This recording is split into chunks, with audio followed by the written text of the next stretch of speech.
Husband যদি লুকায় লুকায় ফোন ইউজ করে কি করা উচিত? প্রথমত তুমি পাসওয়ার্ড দিয়ে দিবা তোমার ফোনে।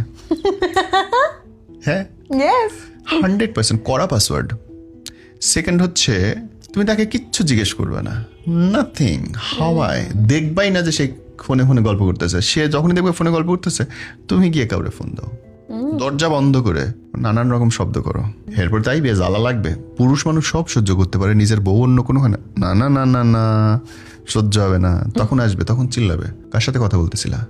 তখন পায়ের জুতা খুলে উঠাও হাতে, তুই কার সাথে কথা বলতেছিলি?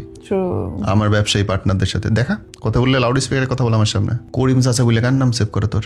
সাপ্লায়ার নামে কি সাপ্লায়ার সেভ করে তোর? যদি কেউ লুকায় লুকায় ফোন ব্যবহার করে তার মানে লুকানো কিছু আছে, ধরতে হবে। আরে ভাই, হাজব্যান্ড ওয়াইফের মধ্যে তুমি কাপড় ছাড়া শুইতেছো যে লোকটার সাথে, তার সাথে তোমার কিসের দূরত্ব? আমাকে এটা বোঝাও। পৃথিবীর কোনো আইন থাকলে আমাকে বোঝাও। যেই মানুষটার সাথে আমার শুইতে কাপড় লাগতেছে না, আমার চরম গোপনীয় জায়গায় সে, তার সাথে আমার কিসের দূরত্ব রে ভাই? তুমি অনেক কিছু বুঝবা না, ফাইন, আমি অনেক কিছু বুঝবো না, কিন্তু আমি তো এটা বুঝবো যে এই লোকটার সাথে খারাপ সম্পর্ক কিনা। এটুক তো বুঝবো, নাকি ব্যবসায়ী সম্পর্ক, এটা তো বুঝবো, তাই তো?